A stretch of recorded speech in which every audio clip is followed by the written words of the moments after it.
നമസ്കാരം. പുതിയൊരു വീഡിയോയിലേക്ക് ഹൃദ്യമായ സ്വാഗതം. ജ്യോതിഷപരമായ സംശയങ്ങൾക്കും ഹൈന്ദവ ആചാരാനുഷ്ഠാനങ്ങളെപ്പറ്റി അറിയുന്നതിനും ഈ ചാനൽ മറക്കാതെ സബ്സ്ക്രൈബ് ചെയ്യുക. അതുപോലെ സമ്പത്തിൻ്റെയും ഐശ്വര്യത്തിൻ്റെയും ദേവതയായ മഹാലക്ഷ്മി ദേവിയെ പ്രീതിപ്പെടുത്താൻ വേണ്ടി എല്ലാ മാസവും പൗർണമി ദിവസത്തിൽ നടത്തുന്ന ഐശ്വര്യപൂജയിൽ പങ്കുകൊള്ളാൻ നിങ്ങളുടെ പേരും നക്ഷത്രവും കമൻറ്റ് ചെയ്യുക. എല്ലാവർക്കും വേണ്ടി മഹാലക്ഷ്മി ദേവിയോട് പ്രാർത്ഥിക്കുന്നതായിരിക്കും. ചില രാശിക്കാർക്ക് ഈ ആഴ്ച മഹാദേവന്റെ അനുഗ്രഹത്താൽ നേട്ടങ്ങളുടെ സമയമാണ്. ആഗ്രഹിച്ച പല കാര്യങ്ങളും നടപ്പിലാക്കാൻ ഇവർക്ക് സാധിക്കും. പ്രതീക്ഷിക്കാത്ത ചില സാമ്പത്തിക നേട്ടങ്ങളുണ്ടാവും. കൂടാതെ ജോലി സ്ഥലത്ത് നിന്നും ആദരവും സ്ഥാനമാനങ്ങളും ലഭിക്കാനിടയുണ്ട്. എന്നാൽ ചില രാശിക്കാർക്ക് ഈ ആഴ്ച പ്രതീക്ഷിച്ച ഫലങ്ങൾ ലഭിച്ചെന്ന് വരില്ല. ആരോഗ്യം മോശമാകാനും ജോലിഭാരം വർദ്ധിക്കാനുമൊക്കെ സാധ്യതയുണ്ട്. കൂടാതെ പ്രിയപ്പെട്ടവരുടെ അപ്രീതി നേടാൻ കാരണമാവുന്ന അവസരങ്ങൾ ഉണ്ടാവാനും സാധ്യതയുണ്ട്. അശ്വതി, ഭരണി, കാർത്തിക ആദ്യകാൽഭാഗം വരെയുള്ള മേടക്കൂറിൽ ജനിച്ചവർക്ക് ഈ ആഴ്ചയിൽ ചില ഭാഗ്യാനുഭവങ്ങൾ പ്രതീക്ഷിക്കാം. ബന്ധുജനങ്ങളുമായി നിലനിന്നിരുന്ന തർക്കങ്ങളെല്ലാം പരിഹരിക്കും. ഇവർ പ്രതിസന്ധികളെല്ലാം തരണം ചെയ്യും. പ്രവർത്തന മേഖലയിൽ നല്ല പുരോഗതി ഉണ്ടാകും. ഇവരുടെ വരുമാനം മെച്ചപ്പെടും. ആരോഗ്യം നല്ലപോലെ ശ്രദ്ധിക്കുക. ഇവരുടെ കുടുംബത്തിൽ സന്തോഷം നിലനിൽക്കും. ഭാഗ്യത്തിൻ്റെ കടാക്ഷം കൊണ്ടും ചില നേട്ടങ്ങളുണ്ടാകും. ഇവർക്ക് പുണ്യകർമ്മങ്ങൾ അനുഷ്ഠിക്കാൻ കഴിയും. കൂടാതെ പുതിയ ബിസിനസ് തുടങ്ങാനും സാധ്യതയുണ്ട്. കാർത്തിക അവസാന മുക്കാൽ ഭാഗം, രോഹിണി, മകയിരം ആദ്യ പകുതി ഭാഗം വരെയുള്ള ഇടവക്കൂറിൽ ജനിച്ചവരുടെ കുടുംബജീവിതം സന്തോഷകരമായിരിക്കും. ബിസിനസ് രംഗത്ത് പുതിയ സാധ്യതകൾ തെളിയും. ഇവർക്ക് ആഗ്രഹിച്ച വാഹനം വാങ്ങാൻ സാധിക്കും. വിദ്യാർത്ഥികൾ പരീക്ഷകളിൽ ഉന്നത വിജയം നേടും. കൂടാതെ ഉപരിപഠനത്തിനും അവസരം ലഭിക്കും. പ്രാർത്ഥനകൾ മുടങ്ങാതെ നടത്തുക. ചില സമയങ്ങളിൽ മനക്ലേശമുണ്ടാകും. സർക്കാരിൽ നിന്നും സാമ്പത്തിക സഹായങ്ങൾ ലഭിക്കും. അവസരങ്ങൾ വേണ്ടവിധം പ്രയോജനപ്പെടുത്താൻ ഇവർക്ക് കഴിയും. ഈ ആഴ്ച ശത്രുക്കളുടെ ഉപദ്രവം ഉണ്ടാവാനും സാധ്യതയുണ്ട്. മകയിരം അവസാന പകുതി ഭാഗം, തിരുവാതിര, പുണർദം ആദ്യ മുക്കാൽ ഭാഗം വരെയുള്ള മിഥുനക്കൂറിൽ ജനിച്ചവർക്ക് ഈ ആഴ്ച പുതിയ ഒരു പ്രണയബന്ധം നാമ്പെടുക്കും. മധ്യസ്ഥരുടെ സഹായത്തോടെ പല പ്രശ്നങ്ങളും പരിഹരിക്കും. വിദ്യാർത്ഥികൾക്ക് പരീക്ഷയിൽ മികച്ച വിജയം നേടാനാകും. ഇവരുടെ സാമ്പത്തിക നില മെച്ചപ്പെടും. ഇവരുടെ വിദേശ സഞ്ചാരത്തിൽ വിഘ്നങ്ങളുണ്ടാകും. തൊഴിൽ രംഗത്ത് അരിഷ്ടതകളുണ്ടാവും. ഗുണാനുഭവങ്ങൾ ലഭിക്കാൻ കാത്തിരിക്കേണ്ടി വരും.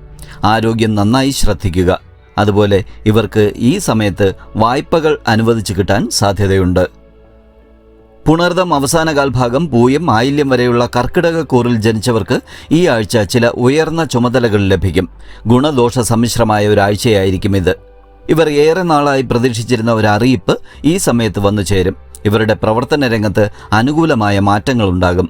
ഉദര രോഗങ്ങൾ പിടിപെടാൻ സാധ്യതയുണ്ട്. സർക്കാരിൽ നിന്നും ലഭിക്കാനുള്ള ആനുകൂല്യങ്ങൾക്ക് തടസ്സം നേരിടും. ഗൃഹാന്തരീക്ഷം പൊതുവെ സംതൃപ്തകരമായിരിക്കും. പല കാര്യങ്ങളിലും അലസത തോന്നും. സമൂഹമധ്യത്തിൽ വാക്ക് തർക്കങ്ങൾ ഉണ്ടാവാതിരിക്കാൻ പ്രത്യേകം ശ്രദ്ധിക്കണം. മകം, പൂരം, ഉത്രം ആദ്യകാൽ ഭാഗം വരെയുള്ള ചിങ്ങക്കൂറിൽ ജനിച്ചവർക്ക് ഈ ആഴ്ച തൊഴിൽ രംഗത്ത് അനുകൂലമായ മാറ്റങ്ങളുണ്ടാകും. വിശേഷപ്പെട്ട വസ്ത്രങ്ങൾ സമ്മാനമായി ലഭിക്കും. പഴയ സുഹൃത്തുക്കളെ കണ്ടുമുട്ടാൻ കഴിയും. ഇവരുടെ ആരോഗ്യം തൃപ്തികരമായിരിക്കും. ഇവരുടെ വിവാഹ കാര്യത്തിൽ അനുകൂലമായ തീരുമാനങ്ങളുണ്ടാകും. സന്താനങ്ങളുടെ വിദ്യാഭ്യാസത്തെക്കുറിച്ച് ഉത്കണ്ഠാകുലരായിരിക്കും. ഇവരുടെ ദാമ്പത്യ ജീവിതം സന്തോഷപ്രദമായിരിക്കും. ഇവർക്ക് അവിചാരിതമായി ധനലാഭമുണ്ടാവും. കൂടാതെ ഇവർക്ക് പുതിയ സുഹൃത്ത് ബന്ധങ്ങൾ ലഭിക്കും. ഉത്രം അവസാന മുക്കാൽ ഭാഗം, അത്തം, ചിത്തിര ആദ്യ പകുതി ഭാഗം വരെയുള്ള കന്നിക്കൂറിൽ ജനിച്ചവർ ഈ ആഴ്ച മനസ്സിന് സന്തോഷം തോന്നുന്ന ചില കാര്യങ്ങൾ ചെയ്തു തീർക്കും. കൂടുതൽ യാത്രകൾ ചെയ്യേണ്ടതായി വരും. ഇവരുടെ വീട്ടിൽ സന്തോഷവും ഐശ്വര്യവും നിലനിൽക്കും. സർക്കാർ ജീവനക്കാർക്ക് അർഹതപ്പെട്ട ആനുകൂല്യങ്ങൾ ലഭിക്കും. ഇവരുടെ വിവാഹ ആലോചനകളിൽ അനുകൂലമായ തീരുമാനമാകും. ഇവർക്ക് വീട് നിർമ്മാണം പൂർത്തിയാക്കാൻ സാധിക്കും. കൂടാതെ പഴയ വാഹനം മാറ്റി പുതിയത് സ്വന്തമാക്കാൻ സാധിക്കും. ചിത്തിര അവസാന പകുതി ഭാഗം, ചോതി, വിശാഖം ആദ്യ മുക്കാൽ ഭാഗം വരെയുള്ള തുലാക്കൂറിൽ ജനിച്ചവർക്ക് ഈ ആഴ്ച പുതിയ ഉദ്യോഗത്തിൽ പ്രവേശിക്കാൻ സാധിക്കും. ഇവരുടെ വരുമാനം വർദ്ധിക്കും. ആരോഗ്യം തൃപ്തികരമായിരിക്കും. സൗഹൃദങ്ങൾ കൊണ്ട് ഇവർക്ക് നേട്ടമുണ്ടാകും. വിദ്യാർത്ഥികൾ പരീക്ഷയിൽ ഉന്നത വിജയം നേടും. മുടങ്ങിക്കിടന്ന കാര്യങ്ങൾ പുനരാരംഭിക്കാൻ ഇവർക്ക് കഴിയും. അവിവാഹിതരുടെ വിവാഹം നിശ്ചയിക്കും. പൂർവിക സ്വത്ത് സംബന്ധമായ തർക്കങ്ങളെല്ലാം പരിഹരിക്കും. ഇവരുടെ കുടുംബജീവിതം സന്തോഷകരമായിരിക്കും. കൂടാതെ ബന്ധുജനങ്ങളെ സന്ദർശിക്കാൻ അവസരം ലഭിക്കും. വിശാഖം അവസാന കാൽഭാഗം, അനിഴം, തൃക്കേട്ട വരെയുള്ള വൃശ്ചികക്കൂറിൽ ജനിച്ചവർക്ക് ഈ ആഴ്ച പുതിയ വാഹനം വാങ്ങാൻ സാധിക്കും. സർക്കാർ ജീവനക്കാർക്ക് അനുകൂലമായ സ്ഥലം മാറ്റം ലഭിക്കും. കടം കൊടുത്ത പണം മടക്കി കിട്ടും. ഇവരുടെ ദാമ്പത്യ ജീവിതം സന്തോഷകരമായിരിക്കും. വിദ്യാർത്ഥികൾ പഠനത്തിൽ അലസരാകും. പ്രവർത്തന രംഗം വിപുലമാക്കുന്നതിലൂടെ ഇവരുടെ മനസ്സിന് സന്തോഷമുണ്ടാകും. രാഷ്ട്രീയ മേഖലയിൽ പ്രവർത്തിക്കുന്നവർക്ക് പുതിയ ചുമതലകൾ ലഭിക്കും. കൂടാതെ ഈ ആഴ്ച ഇവർ ചില ആഡംബര വസ്തുക്കൾ സ്വന്തമാക്കും. മൂലം, പൂരാടം, ഉത്രാടം ആദ്യകാൽഭാഗം വരെയുള്ള ധനുക്കൂറിൽ ജനിച്ചവർക്ക് ഈ ആഴ്ച പുതിയ പ്രണയബന്ധങ്ങൾ ഉടലെടുക്കും. ഇവർക്ക് സാമ്പത്തിക പുരോഗതി ഉണ്ടാകും. ഇവരുടെ കുടുംബത്തിൽ സമാധാനം നിലനിൽക്കും. വിദ്യാഭ്യാസ കാര്യങ്ങളിൽ നിലനിന്നിരുന്ന അലസത മാറും. ഇവരുടെ ഗൃഹനിർമ്മാണം പുരോഗമിക്കും. യാത്രകൾ കൊണ്ട് സാമ്പത്തിക നേട്ടമുണ്ടാവും. എല്ലാ കാര്യങ്ങളും ഉത്സാഹത്തോടെ ചെയ്തു തീർക്കാൻ സാധിക്കും. ഇവർക്ക് വിദേശത്തു നിന്നും ഒരു സന്തോഷ വാർത്ത എത്തിച്ചേരും. കൂടാതെ ഇവർക്ക് പണയം വച്ച ആഭരണങ്ങൾ തിരിച്ചെടുക്കാൻ സാധിക്കും. ഉത്രാടം അവസാന മുക്കാൽ ഭാഗം, തിരുവോണം, അവിട്ടം ആദ്യ പകുതി ഭാഗം വരെയുള്ള മകരക്കൂറിൽ ജനിച്ചവർക്ക് ഈ ആഴ്ച സഹോദരങ്ങളെ സാമ്പത്തികപരമായി സഹായിക്കേണ്ടി വരും. ചിലർക്ക് സ്ഥലം മാറ്റമുണ്ടാകും. മനസ്സിലെ ചില ആഗ്രഹങ്ങൾ നിറവേറും. ഇവർക്ക് ധനസമ്പാദനത്തിനുള്ള പുതിയ വഴികൾ തുറന്നു കിട്ടും. മുൻകാല നിക്ഷേപങ്ങളിൽ നിന്നും ലാഭം പ്രതീക്ഷിക്കാം. ഇവരുടെ ധനപരമായ വിഷമതകളെല്ലാം ശമിക്കും. സ്വകാര്യ സ്ഥാപനങ്ങളിൽ ജോലി ലഭിക്കാൻ സാധ്യതയുണ്ട്. ഇവരുടെ വിവാഹാലോചനയിൽ അനുകൂലമായ തീരുമാനമാകും. ഇവർക്ക് ചില ഉപഹാരങ്ങൾ ലഭിക്കും. കൂടാതെ ഏറെ നാളായി കാത്തിരുന്ന സാമ്പത്തിക നേട്ടവും ഇവർക്ക് ലഭിക്കും. അവിട്ടം അവസാന പകുതി ഭാഗം, ചതയം, പൂരുരുട്ടാതി ആദ്യ മുക്കാൽ ഭാഗം വരെയുള്ള കുംഭക്കൂറിൽ ജനിച്ചവർക്ക് ഈ ആഴ്ച സ്ഥാനക്കയറ്റം പ്രതീക്ഷിക്കാം.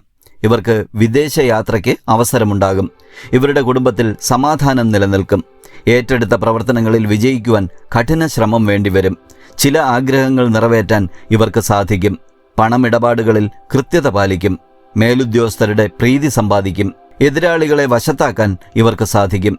ഇവരുടെ വരുമാനം മെച്ചപ്പെടും. കൂടാതെ ഈ സമയത്ത് ഇവർക്ക് സുഹൃത്തുക്കളുടെ സഹായവും ലഭിക്കും. പൂരുരുട്ടാതി അവസാനകാൽ ഭാഗം, ഉത്രട്ടാതി, രേവതി വരെയുള്ള മീനക്കൂറിൽ ജനിച്ചവർക്ക് ഈ ആഴ്ചയിൽ പുതിയ സൗഹൃദങ്ങൾ കൊണ്ട് നേട്ടങ്ങളുണ്ടാകും. വിദ്യാർത്ഥികൾക്ക് പരീക്ഷയിൽ ഉന്നത വിജയം നേടാനാകും. ഇവർ ഈ സമയത്ത് പുതിയ ബിസിനസ് ആരംഭിക്കാൻ സാധ്യതയുണ്ട്.